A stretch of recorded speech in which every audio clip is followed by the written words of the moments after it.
అవనిని చూసిన అర్చన పరిగెత్తుకుంటూ అవని దగ్గరికి వచ్చి అమ్మా అని చెప్పి అవనిని గట్టిగా హగ్ చేసుకుంటుంది. నువ్వు లేకపోతే నేను అనాథనైపోయేదాన్నమ్మా. నువ్వు లేని లోటు ఎవరు తీర్చలేవరమ్మా అని చెప్పి అర్చన ఏడుస్తూ ఉంటుంది. అంతా అమ్మవారి మీద భారం వేశాను, అమ్మవారే నిన్ను తిరిగి నా కోసం పంపించినట్టుంది అని అర్చన అవనితో చెప్తూ ఉంటుంది.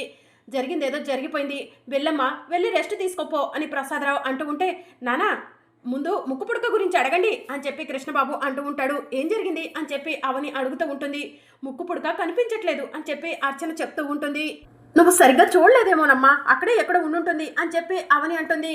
లేదమ్మా, ఇల్లంతా వెతికాను అని అర్చన చెప్తూ ఉంటుంది. ఇక అవని పరిగెత్తుకుంటూ ఇంటికి వెళ్తుంది. అమ్మవారి ముందు ఉన్న ముక్కు పుడక కోసం వెతుకుతూ ఉంటుంది. ముక్కు పుడక కనిపించకపోవడంతో, నీ దగ్గర ఉండే ముక్కు పుడకను ఎవరు కూడా ముట్టుకోవద్దు కాదు, అత్తయ్యకు నాకు అర్చనకు మాత్రమే ఆ అధికారం ఉంది. ఆ ముక్కు పుడక ఇప్పటి రోజుల్లో అత్తయ్య అర్చన కూడా ముట్టుకోలేకపోతున్నారు. అలాంటిది బయట నుంచి ఒకరు వచ్చి ముక్కు పుడకను ఎత్తుకు వెళ్తుంటే నువ్వు ఏం చేస్తున్నావమ్మా? ముక్కు పుడకను ఎందుకు అలా వదిలేశావు? నీ శక్తిని ఏం చేసేసావు అని చెప్పి అవని అన్నపూర్ణాదేవి విగ్రహాన్ని ప్రశ్నిస్తూ ఉంటుంది. ఒక ప్రమాదం నుంచి కాపాడి మరో ప్రమాదంలోకి నన్ను నెట్టేయాలనుకుంటున్నావమ్మా? ఎందుకమ్మా ఇలా చేస్తున్నావు? ఇప్పుడు ముక్కు పుడక కనిపించట్లేదంటే దాన్ని పట్టుకునే అర్హత నాకు మాత్రమే ఉంది కాబట్టి ఆ నింద నాపైనే పడుతుంది కదా అని చెప్పి అవని అన్నపూర్ణాదేవి ముందు ఏడ్చుకుంటూ వేదవతి ఇంటికి వెళ్తుంది. ఏ అవని, ముక్కు పుడక ఉందా అని చెప్పి వేదవతి అడుగుతూ ఉంటుంది. ముక్కు పుడక లేదు అని చెప్పి అవని అంటుంది. బాగానే ప్లాన్ చేసావు అవని అని చెప్పి నిహారిక అంటుంది. ఏం ప్లాన్ చేశాను అని చెప్పి అవని అడుగుతూ ఉంటుంది. ఆహా, ఏమి నాటకాలు ఆడుతున్నావు? ముక్కు పుడక తీసుకొని ఈ ఊరు నుంచి దూరంగా వెళ్ళిపోవాలనుకున్నావు, అందుకే కదా అమ్మవారు నిన్ను శిక్షించింది, అందుకే కదా నీకు ఇంత ప్రమాదం జరిగింది అని చెప్పి నిహారిక అంటూ ఉంటుంది. నోటికొచ్చినట్టు మాట్లాడుకో నిహారిక, ముక్కు పుడకను తీసుకెళ్లాల్సిన అవసరం నాకు లేదు అని చెప్పి అవని అంటుంది. మరి ముక్కు పుడక ఏమైనట్టు అని చెప్పి వేదవతి అంటుంది. నాకేం తెలుసు అత్తయ్య, నేను ప్రమాదం నుంచి ఇప్పుడే కదా బయటపడి ఇంటికి వచ్చింది అని చెప్పి అవని అంటుంది. మీ ఇంట్లో ముక్కు పుడక ఎలా మాయమైందో నాకు తెలుసు అని చెప్పి వేదవతి అంటుంది. ఎలా అని అవని అడుగుతూ ఉంటుంది. గౌరమ్మ ఉంది కదా, ఆ గౌరీ ఎక్కడా అని చెప్పి అవనిని వేదవతి అడుగుతూ ఉంటుంది. గౌరీ గుడికి వెళ్ళింది అని చెప్పి అవని అంటుంది. గుడికి వెళ్ళిందా, లేకపోతే ముక్కు పుడకను తీసుకొని పారిపోయిందా అని చెప్పి వేదవతి అంటూ ఉంటుంది. గౌరీ అలాంటిది కాదత్తయ్య, మాకులాగానే అమ్మవారికి పరమ భక్తురాలు అని చెప్పి అవని అంటుంది. ఇవన్నీ నాకు అనవసరం, ముక్కు పుడక బాధ్యత నీదే. ఎంత చెప్పినా కూడా వినిపించుకోకుండా ఆ గౌరీని తీసుకొచ్చి ఇంట్లో పెట్టుకున్నారు. ఆ గౌరీ ఏ ముక్కు పుడకను తీసుకొని వెళ్ళిపోయినట్టుంది అని చెప్పి వేదవతి అంటూ ఉంటుంది. గౌరీ అలాంటిది కాదు అని చెప్పి అవని అంటూ ఉంటుంది. ఇదంతా కూడా గౌరమ్మ తన శక్తితో గుడిలో కూర్చొని చూస్తూ ఉంటుంది. మొత్తానికి వేదవతి కుటుంబం నా పైన నింద వేసింది అని గౌరీ మనసులో అనుకుంటూ ఉంటుంది. అసలు ముక్కు పుడక ఏమై ఉంటుంది అని చెప్పి అవని ఆలోచిస్తూ ఉంటుంది. ఇక మరోవైపు అడవి ప్రజలు, స్వామి, దొర అందరూ కలిసి ముక్కు పుడకను అడవి దేవత ముందు పెట్టి పూజలు జరిపిస్తూ ఉంటారు. అప్పుడే మాయ అడవిలోకి వెళ్తుంది. రామాయ, నీకోసమే ఎదురు చూస్తున్నాం అని అడవి ప్రజలు చెప్తూ ఉంటారు. ఈ రోజుతో మనం అనుకున్న కార్యం సిద్ధించబోతుంది, నువ్వు ఈ ప్రపంచాన్ని శాసించబోతున్నావు మాయా అని స్వామి చెప్తూ ఉంటే, మీరు ఏ కార్యం కోసమైతే నన్ను నియమించుకున్నారో ఆ కార్యం ఈరోజు పూర్తి చేయబోతున్నాను స్వామి అని మాయ చెప్తూ ఉంటే, ఇక అడవి దేవత ముందు ఉన్న ముక్కు పుడకను స్వామి తీసుకొని మాయకి ఇస్తూ ఉంటాడు. మాయ ముక్కు పుడక వైపు చూస్తూ గతంలో ముక్కు పుడకను ముట్టుకొని అవని ఇంట్లోంచి బయటకు రాబోతూ ఉండగా మంటలు వస్తూ ఉంటాయి. ఆ విషయాన్ని మాయ గుర్తు చేసుకుంటూ స్వామి చేతిలో నుంచి ముక్కు పుడకను తీసుకుంటుంది. పదవాయ, ఈ ముక్కు పుడకను తీసుకొని మనం అమ్మవార్లకు సంబంధించిన నగలను ఎక్కడెక్కడైతే పాతి పెట్టామో చక్రబంధనం ద్వారా తీసి వాటిని మళ్ళీ అమ్మవారికి సమర్పించి నువ్వు ప్రపంచాన్ని శాసించగలిగే శక్తిని పొందుదు గాని మేమంతా జలజీవన స్రవంతిలో కలిసిపోతాము అని చెప్పి స్వామి, దొర మాయకు చెప్తూ ఉంటారు. ఇక స్వామి, అడవి ప్రజలు, దొర అందరూ కలిసి మాయను తీసుకొని అమ్మవార్లకు సంబంధించిన నగలను పాతిపెట్టిన దగ్గరకు వెళ్తారు. మాయ, ఆ ముక్కు పుడకను ఇక్కడ చూపించు, ఇక్కడ అమ్మవారి కిరీటం పెట్టాను, చక్రబంధనం తెరుచుకుంటుంది అని స్వామి చెప్పడంతో మాయ ముక్కు పుడకను అక్కడ చూపిస్తూ ఉంటుంది. అప్పుడు మాయ చేతికి కరెంట్ షాక్ లాగా వస్తూ ఉంటుంది. ఇదేంటి, చక్రబంధనం తెరుచుకోవట్లేదు స్వామి అని చెప్పి మాయ అంటూ ఉంటే, మరొక దగ్గరకు వెళ్దాందా మాయ అని స్వామి మరొక దగ్గరకు తీసుకెళ్ళి, ఇక్కడ అమ్మవారి నగలు పాతి పెట్టాను, ఇక్కడ చక్రబంధనం తెరుచుకుంటుంది, ముక్కు పుడక చూపించు మాయ అని చెప్పి చెప్తూ ఉంటే, మాయ ముక్కు పుడకను చూపిస్తూ ఉంటే మళ్ళీ మాయ చేతికి ఏదో షాక్ తగిలినట్టు అయ్యి చక్రబంధనం తెరుచుకోదు, మళ్ళీ చక్రబంధనం తెరుచుకోవట్లేదు స్వామి అని మాయ చెప్తూ ఉంటే, మరొక చోటుకి వెళ్దాంరా అని చెప్పి అమ్మవార్లకు సంబంధించిన కిరీటము, నగలు, ఖడ్గము దాచిపెట్టిన ప్రతి దగ్గరికి వెళ్ళి ముక్కు పుడకను చూపిస్తూ ఉంటారు. కానీ అక్కడ చక్రబంధనం ఓపెన్ కాకపోవడంతో మళ్ళీ అడవి దేవత ముందుకు వస్తారు. స్వామి, అసలు ఏం జరిగింది? చక్రబంధనం ముక్కు పుడకతో తెరుచుకోవాలి కదా. ముక్కు పుడక సాధించేశాము, ఇక శ్రీకర్ని పెళ్లి చేసుకోవాల్సిన అవసరం లేదు. ముక్కు పుడక సహాయంతో ఈ ప్రపంచాన్ని శాసించేద్దాం అనుకున్నాను. అసలు ఏం జరిగింది? ముక్కు పుడక వల్ల ఎందుకు మనం దాచిపెట్టిన నగలు చక్రబంధం నుంచి తెరుచుకోవట్లేదు అని చెప్పి మాయ అడుగుతూ ఉంటుంది. అమ్మవారినే అడుగుదాము, ఆ ముక్కు పుడకను తీసుకొచ్చి పూజలో పెట్టు మాయ అని స్వామి చెప్పడంతో ఇక మాయ స్వామి ఇద్దరు కలిసి ఒక ముగ్గు వేసి ఆ ముగ్గు పక్కన కూర్చుంటారు. ముక్కు పుడకని తీసుకెళ్లి ఆ ముగ్గులో పెడతారు. ఇక స్వామి పూజలు చేస్తూ ఉంటే కాసేపటి తరువాత పూజలో పెట్టిన ముక్కు పుడక నల్లగా మారిపోతుంది. ఇదేంటి స్వామి, ఇది అద్భుతమైన శక్తి ఉన్న ముక్కు పుడక నలుపు రంగులోకి మారింది అని చెప్పి మాయ అడుగుతూ ఉంటుంది. ఇదేదో నకిలీ ముక్కు పుడకలా ఉంది, అందుకే నలుపు రంగులోకి మారింది మాయ, ఎక్కడో మోసం జరిగింది అని చెప్పి స్వామి మాయకు చెప్తూ ఉంటాడు. అప్పుడే మాయ ఫోన్ రింగ్ అవుతూ ఉంటుంది. మాయ ఫోన్ లిఫ్ట్ చేసి నేను వేరే టెన్షన్లో ఉన్నాను, మళ్ళీ చేయనా అని చెప్పి అడుగుతూ ఉంటే అవని చచ్చిపోలేదు మాయ అని రాకీ చెప్తూ ఉంటాడు. దాంతో మాయ ఒక్కసారి షాక్ అయ్యి లేచి నుంచొని ఏంటి అని చెప్పి అడుగుతూ ఉంటుంది. అవని చచ్చిపోయిందా బ్రతికిందా కన్ఫర్మ్ చేసుకుందామని అవని బాడీ దగ్గరకు వెళ్ళాను. అప్పుడే ఒక పెద్ద పులి నన్ను వెంటాడుతూ వచ్చింది.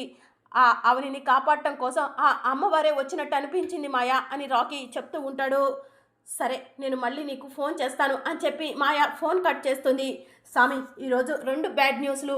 ముక్కు పుడక సొంతం అయిపోయింది, మనం ఇంకా ప్రపంచాన్ని శాసించేద్దాం అనుకున్నాను, కానీ ఈ ప్రపంచాన్ని శాసించే శక్తిని ఇప్పుడే పొందలేకపోతున్నాను. అసలు ముక్కు పుడక నకిలీ ముక్కు పుడక ఎలా మారిపోయిందో అర్థం కావట్లేదు. అది చాలదన్నట్టు అవని చనిపోలేదంట, అవని బ్రతికే ఉందంట అని చెప్పి మాయ చెప్తూ ఉంటుంది. ఇక మరోవైపు అవని గౌరమ్మ కోసం ఎదురు చూస్తూ ఉంటుంది. అప్పుడే వేదవతి కుటుంబ సభ్యులందరూ కలిసి అవని ఇంటి దగ్గరకు వెళ్ళి ఏయ్ అవని బయటికి రావే అని చెప్పి పిలుస్తూ ఉంటారు. అవని బయటికి వస్తుంది. ఎక్కడ ఆ గౌరమ్మ అని చెప్పి వేదవతి అడుగుతూ ఉంటుంది. గౌరీ ఇంకా ఇంటికి రాలేదు అని చెప్పి అవని అంటుంది. మేము కూడా గౌరీ కోసమే ఎదురు చూస్తున్నాం అని అర్చన చెప్తూ ఉంటుంది.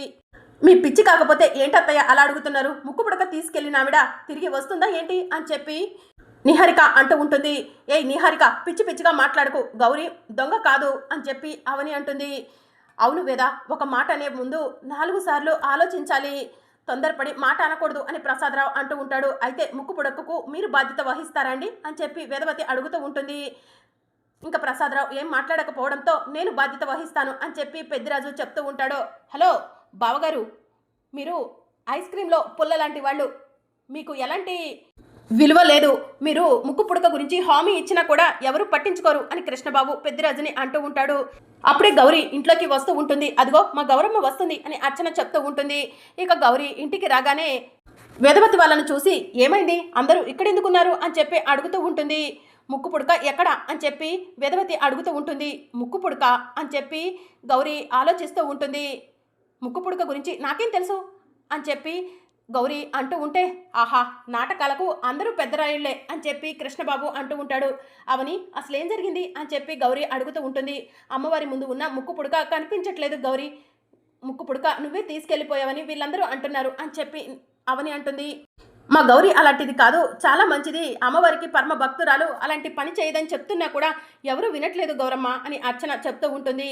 నాలుక నరం లేనిది కదా అమ్మా, ఎటు తిరిగితే అటే మాట్లాడుతుంది అని చెప్పి గౌరీ అంటూ ఉంటుంది. సామెతలు నువ్వుకే చెప్పటం కాదు, మాకు కూడా చెప్పడం వచ్చు అని చెప్పి వసంత్ అంటుంది. అవని నాకు అవన్నీ అనవసరం, ముక్కు పుడక నీ దగ్గరే ఉంది, అది కనపడకుండా పోయిందంటే నువ్వే బాధ్యత వహించాలి అని చెప్పి వేదవతి అవనిని అంటూ ఉంటుంది. బావా నువ్వేంటి అలానే చూస్తూ ఉన్నావు, అసలు ఏం మాట్లాడట్లేదు అని చెప్పి అవని అడుగుతూ ఉంటుంది. ఏం మాట్లాడమంటావు అవని, నువ్వు బయట వాళ్ళపై నమ్మకం పెట్టుకుంటున్నావు, అందుకే నేను ఏం మాట్లాడలేకపోతున్నాను అని శ్రీకర్ చెప్తూ ఉంటాడు. అయితే గౌరీ ఏ తప్పు చేయలేదని తెలిస్తే అప్పుడు గౌరీ తరపున మాట్లాడతావా, మీ అమ్మను నిందిస్తావా బావా అని చెప్పి అవని అడుగుతూ ఉంటుంది. తప్పు ఎవరి వైపు ఉంటే వాళ్ళది తప్పు అంటాను అని శ్రీకర్ అవనితో చెప్తూ ఉంటాడు. ఇక మరోవైపు ఏయ్ నాటకాలన్నీ ఆఫ్ చేసి అసలు ముక్కు పుడక ఏమైందో చెప్పు అని చెప్పి అవని అడుగుతూ ఉంటుంది. అవని ముక్కు పుడకను సరిగ్గా వెతికారా అని చెప్పి గౌరీ అడుగుతూ ఉంటుంది.